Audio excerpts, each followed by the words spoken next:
So let's dig in. Let's dig in. Yeah. I so I love hearing from authors before they publish a book.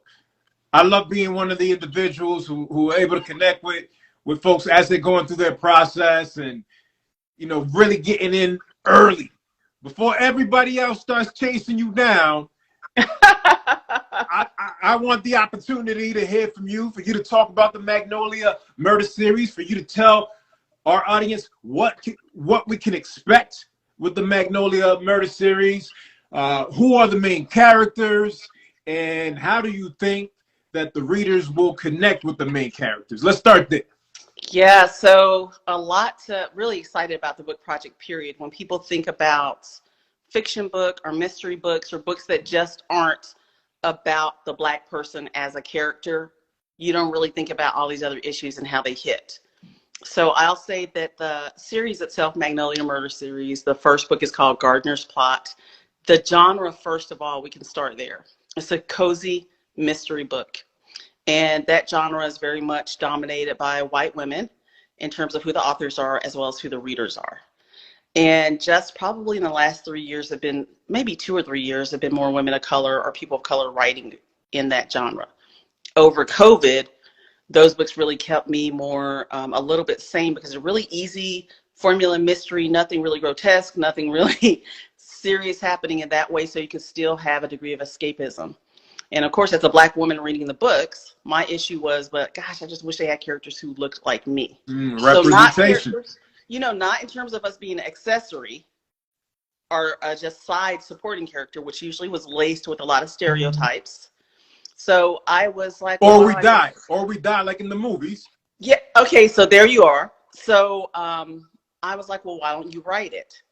So for me, I thought about what is the power of writing fiction books, and I went back to what did books mean to me coming up.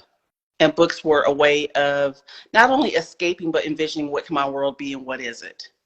So the power of Black people world building can't be overstated. So some of the authors I loved reading included, Octavia Butler, included when I was really young, thinking about Mildred Taylor. And then there are other ones that everybody read, right? We all read Beverly, clearly, or if you're a girl, you probably read Judith Bloom, Judy Bloom. If you're, I sat that one out. Yeah, right, because it could be a little, but she did write things like Tales of a Fourth Grade Nothing, Super Fudge, those books. So, and those didn't center a lot of things that we were grappling with. And to your earlier point, this idea of when books are written about us, or even when we write them, they're laced in trauma.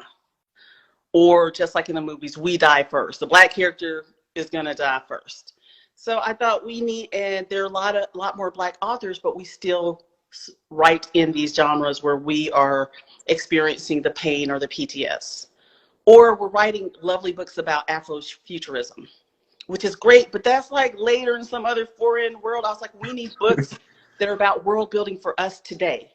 That doesn't include always us seeing Trayvon Martin, Tamir Rice, George Floyd. Yes. And I was like, I want to write an easygoing book that is about us, that centers us, but it's not centered and steeped in the trauma we know we have experienced and we do continue to experience. We need a beach read. We need a book about, characters who are building community and defining success on their own terms. I was like, well, I want to build that book. I want to write that, and I want to build that world. So that is what compelled me to write Magnolia Murder Series, because it's not a nonfiction book on leadership and on DEI, which the market's flooded on, but it is a book we can pick up. We can go read it at the beach. We can actually talk to each other about and enjoy it. We can fall in love with the characters. And that's why I ended up writing this book, partly for us and us being able to participate in world building that includes us as people of color. Mainly centering two main characters who are two Black women who are best friends.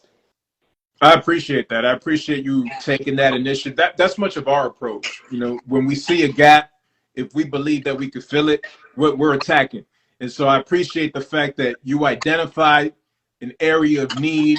You identify an area in which you could lift up our voices, right? That you keep saying world building. I love that. I love that phrase, world building. Thinking about Black folks world building and just going out there and doing that thing. And so I salute you. I appreciate you. I'm looking forward to reading this and being able to see myself reflected in a positive light, as opposed to being knocked off, like as it happens in many movies and many books, where characters like us are either knocked off or they're playing roles such as butlers, maids, drug dealers, killers, so on and so forth. Right. Absolutely. And so talk to me about your hopes with Magnolia Murder Series. Give us a glimpse into what it looks like when systemically marginalized communities define success on their own terms. And as a way to inspire our listeners, can you offer a few recent examples that come to mind? Yeah, in terms of real life examples. Yes. Yeah, so I think a lot of us are living it, but you don't necessarily see these headlines unless they feel so excessively out of reach, like us seeing what Beyonce is doing, right? Or something where it's that people love to have those posts about the person who was homeless, and then somebody who usually we know how that person looks came and scooped them up, and now all of a sudden you're a graduate of Harvard. So there are usually these big gaps between what's possible for us, even though they may be in a positive light. But most of us, or many of us, do know somebody who was either in the community and doing well and supporting people in the community. We also know that many of us even have these circles around us. So I am so impressed by just the numbers that came out in the pandemic of the number of Black-owned businesses that were started during this time, which is a hardship time. Many of us know people who we never thought about as entrepreneurs, but they're right in our neighborhood, right? So who was the person who did hair? Who was the person who did nails? And because of the way that society or the world is built already that we're inhabiting, not the world built by us, people think about those as low-grade jobs. But cosmetologists and hairdressers make $250 a year, and not the ones who were necessarily doing hair on Hollywood set. When I was an undergrad, who was actually always had wealth and money? The person who was doing hair or cutting hair in their room. So we don't think about those things, and they've never been portrayed that way. But those are ways that not only are we getting what we need in society, but we're building what's possible for us. But no one's really taking it to the next level of, this is a way for you not to have to do the expected, which usually means what? Working in corporate America, working at a job instead of a career, tolerating what's expected of us, which usually means that we need to shape shift really, but we can call it assimilating, covering, or code switching. So when we define success for on our own terms, we're thinking about what drives me in terms of wanting to be what I'm passionate about. How do I get to define who I'm surrounded by?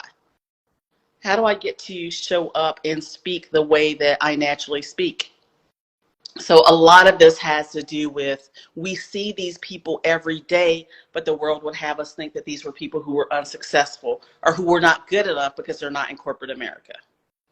So I think that when we define success in our own terms, it looks a lot like people who have opted out of the rat race.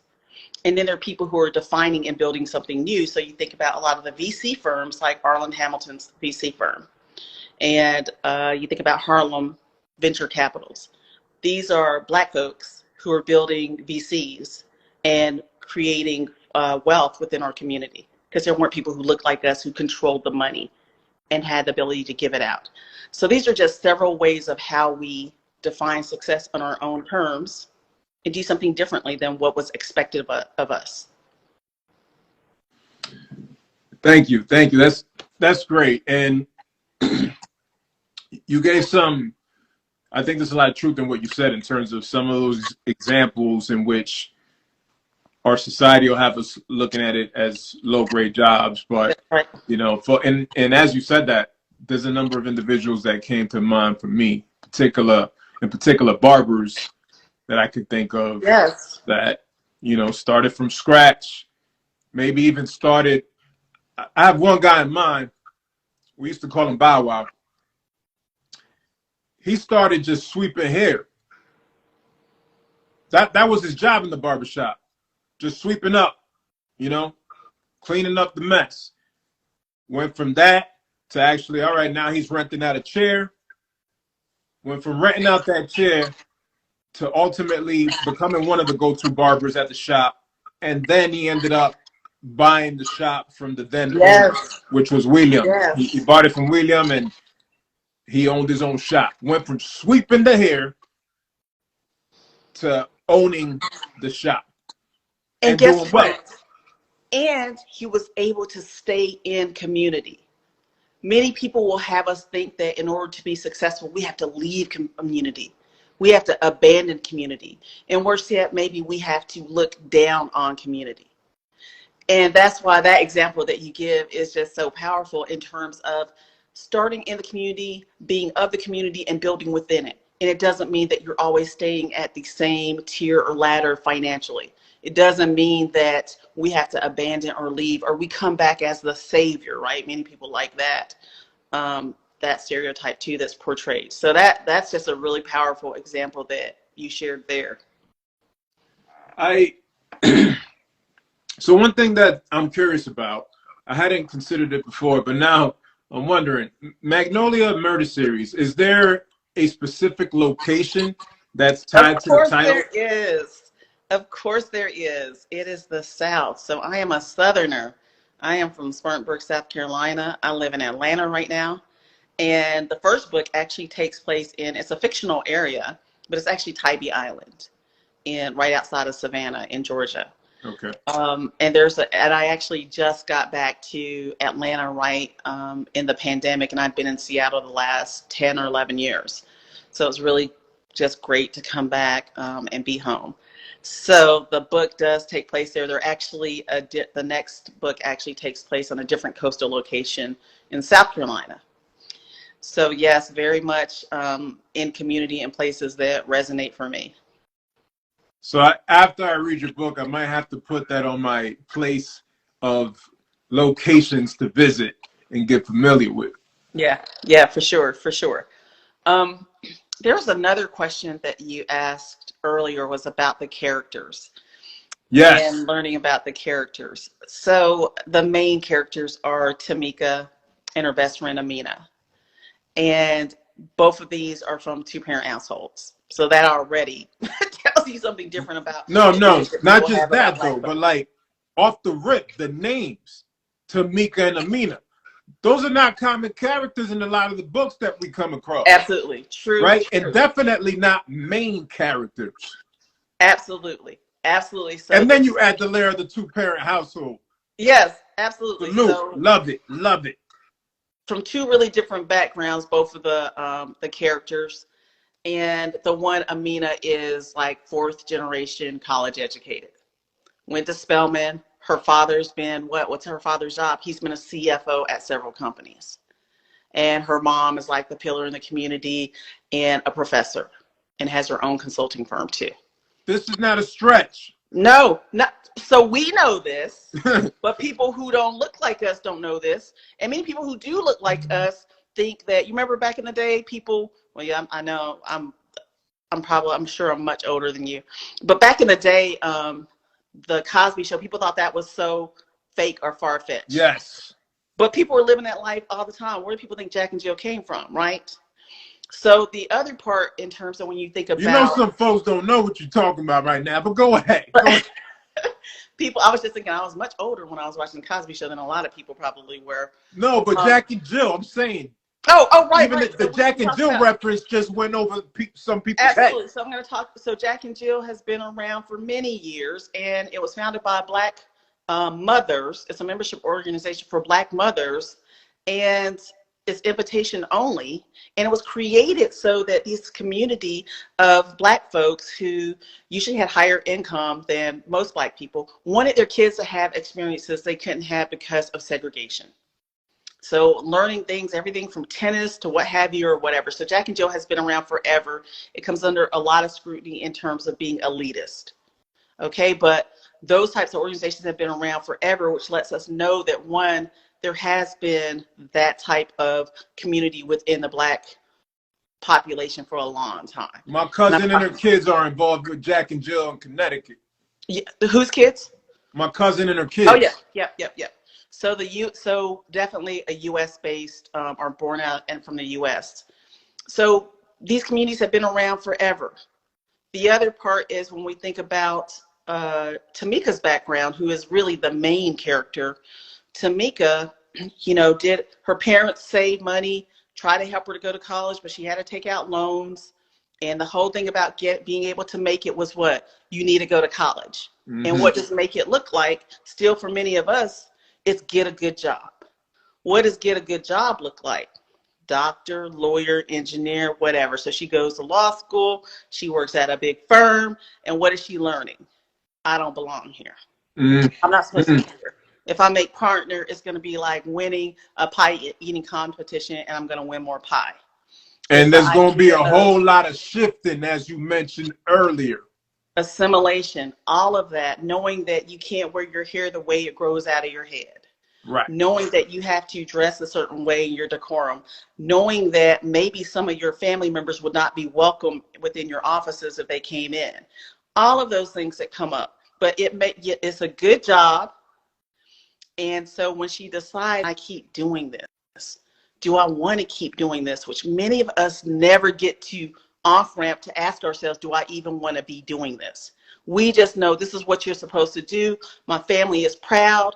I can help, financially support members of my family. I'm in rare air where other people aren't. That's what we know.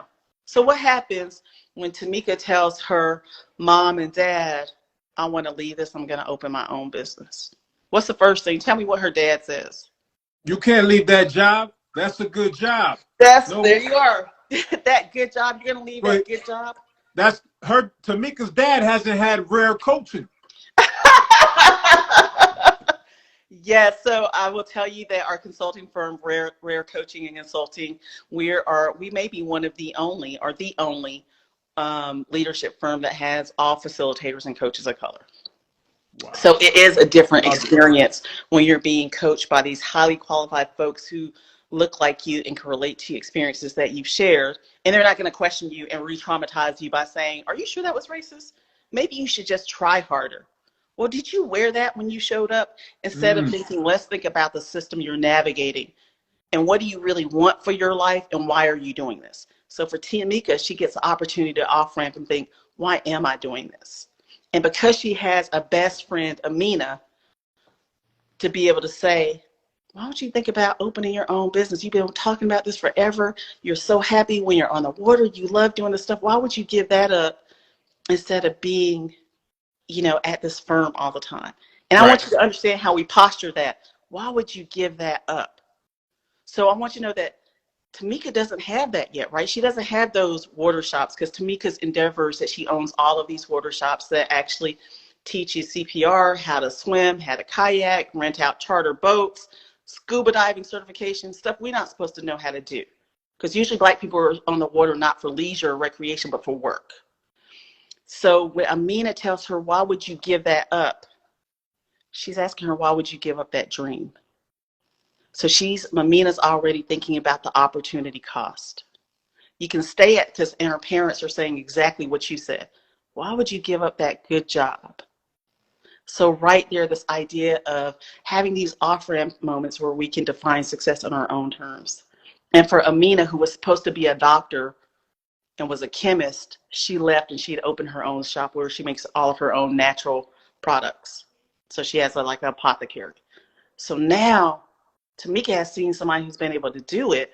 Right. Well, Amina has her dad and people who are able to back her. And so they're going to help Tamika be able to realize her dream. So this idea even of community. That's awesome. Yes. That's awesome. And I'm encouraged by that because that's something that we need to continue to talk about. We need to continue to push that narrative that we can achieve these dreams through our community, right? We have folks that will empower us. We can do this. Even as we're talking, I know there's a couple of folks who are listening right now who are out there pursuing their dreams to be independent, to run and maintain their businesses so that they have the freedom to do some of the other things that a traditional situation wouldn't permit them to do. Quenisha Lee and Quincy Lee, who own a salon in in Texas, in Lockhart, Texas. Mm-hmm. And Quenisha does amazing things with hair. And I think she's the best. And I love the fact that they're committed to not just maintaining their salon, but also branching out, which is why she's also coupling that with the modeling. And Yes, scaling. Like she's scaling. She's doing her thing, right? And if she listens to the noise of the world, oh, she a hairdresser. Versus thinking, I am building, I am scaling, and possibly, I don't know her business, but I'm employing people. I'm creating a space for people to get their needs met where they can do it in a space with people who look like them. So they know they're going to feel like they belong and they're welcomed. People don't understand what that experience is like in terms of giving us even life longevity and being more self-sustained. When I go to my dentist and the whole practice is a family-owned practice and the people who work there look like me, I feel already like, wow, they actually care about me and I don't have to worry about something weird happening or them. I've had terrible experiences before, like she's not really, the anesthesia wore off and the doctor didn't care. Doctor didn't look like me, kept working on me anyway. The same that I can tell about, maternal health care, Black maternal health care. I've got 2 sons. Really different experience birthing my first one in Atlanta and my second one in Seattle. And the doctors looked really different. So, I mean, what are we providing to people when I know that I can come and I know that the person cares about how the barber knows how to do my boy's hair. They know what the language is in the community and what's going on. They're not expecting them to come in and code switch and shape shift. Like that has so much to do with resting our nervous systems, staying in community. So I'm just going to tell you, like, that's what I want people to do, is to be able to pick up an easy beach read book that's not about trauma, but talks about us in an encouraging way. Like there's this 2 lines in the book that I was talking to somebody about. It's all throughout the book. So when you and me read it, we'll get it. And probably some of the other people listening to us. So when Tamika is driving up and parking her car, she has this moment where she's looking in the rearview mirror and she says she has a sigh of no more wigs, weaves, or perms. And because she's got her natural hair, and all of us know exactly what that means. But the power of the book is not just in the book itself, but it's also because of what we know about empathy. So me having this world and these characters who are living lives that me and you are familiar with, like it's not like The Chi, everybody's getting shot every minute, because many people, that's how they relate to the only way we can be or exist.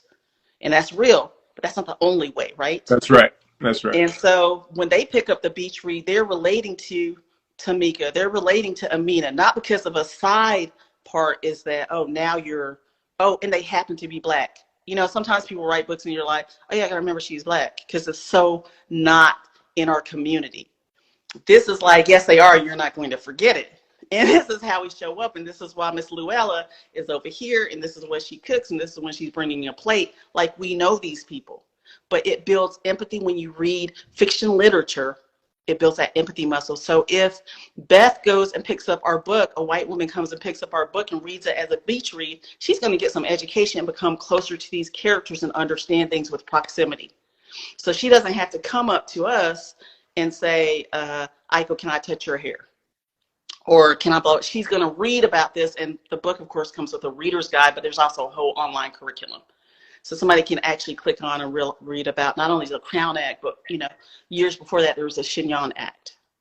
And then having to answer a question of, have you ever worried that your employment rested on how you came to work with your hair growing out of your head the way it grows out?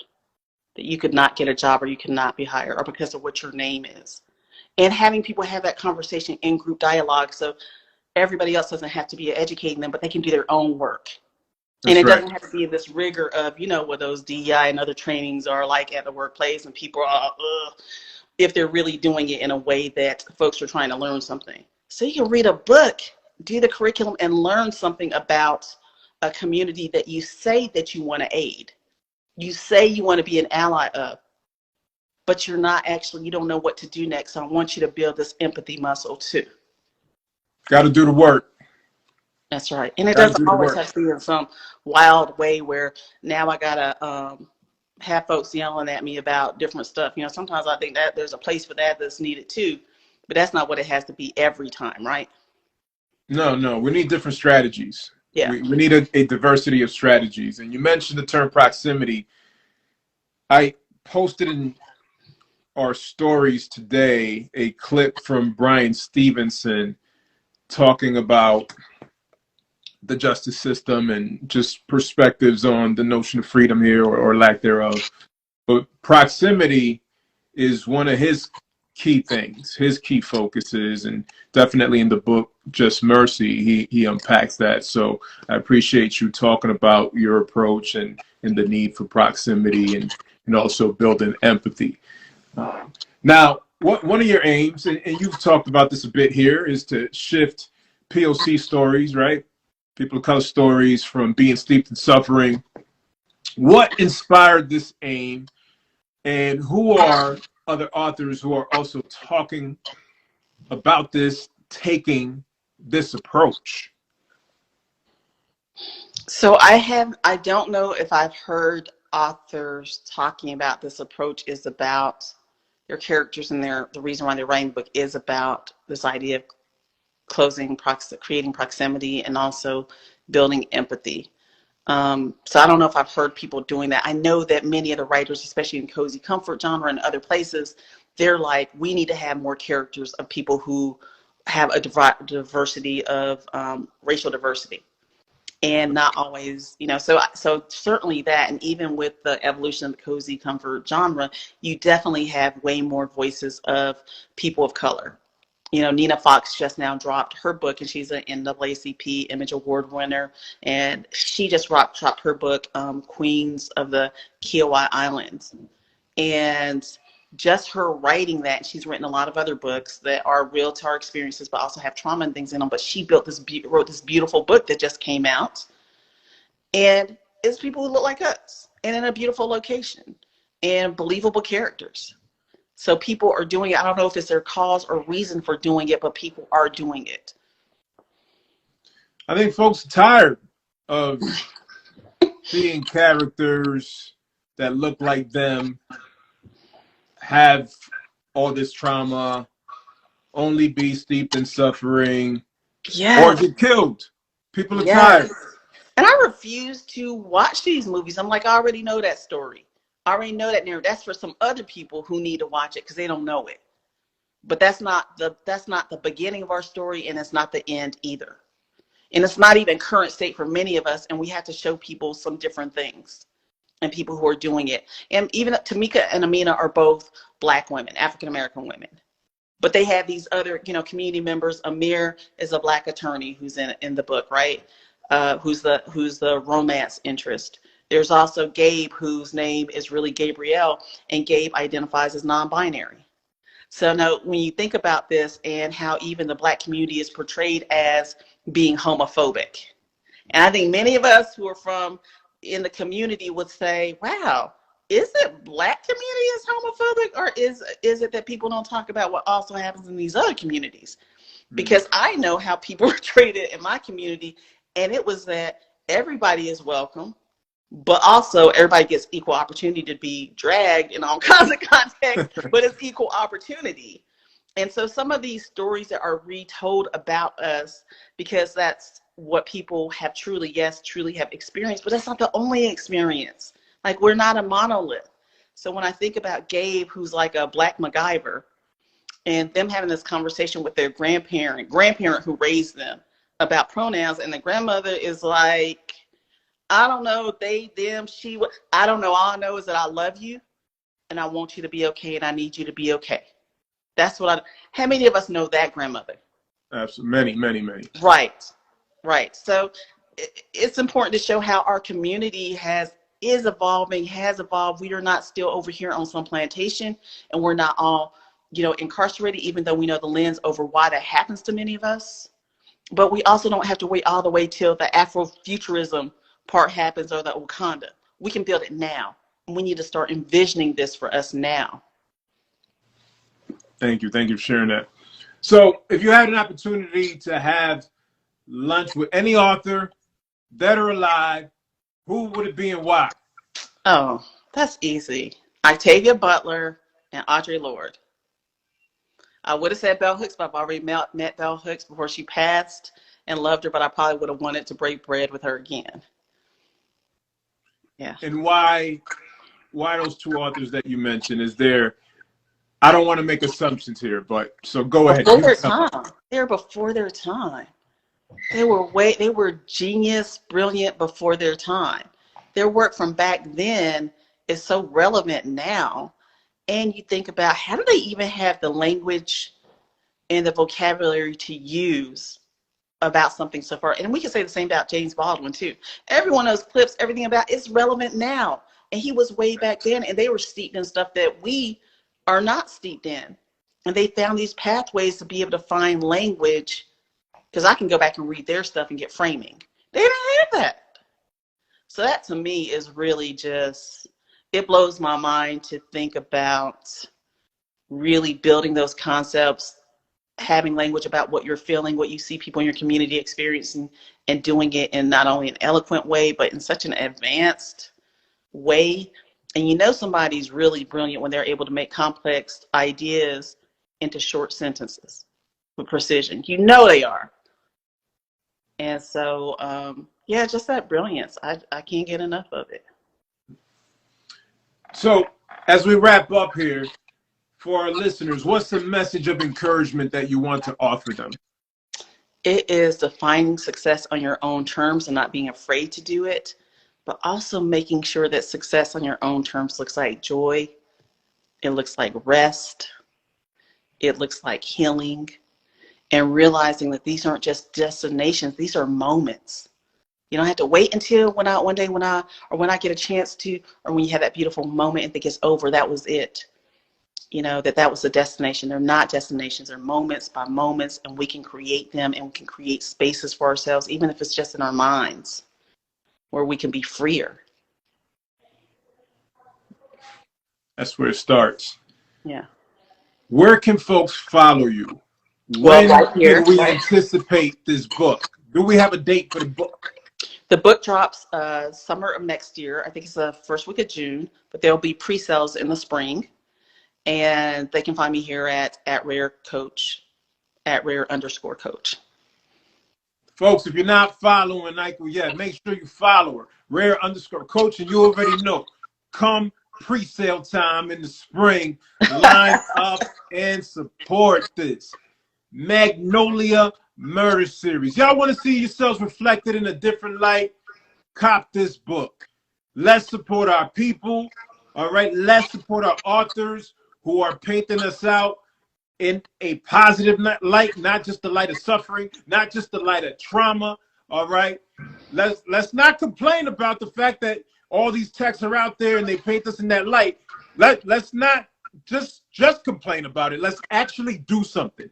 Let's support the people who are writing and pushing the narrative that that's not all of who we are and what we represent, but that there is so much more, including much of what was stated here this afternoon. These destinations, these moments, the joy, the fact that many of us come from two-parent households, generations of folks who have solid education, and not just education in terms of degree, but education in terms of what they learn and the path that they on and how they have applied it. Listen, there were a lot of gems that were shared here with us this afternoon. Please take some of them, apply them, share them with others. Let's be encouraged by the words that have been offered to us. And again, let's support our people who are doing great things, impactful work, and writing about us in the way we want to be written about.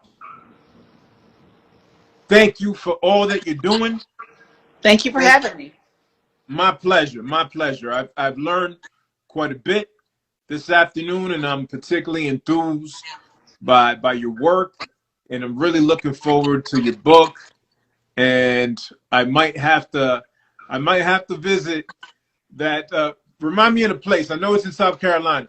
Oh, in South Carolina at Charleston, Charleston, South Carolina. Okay. Mount Pleasant area, but this book. But that's in the book. That's represented in the book.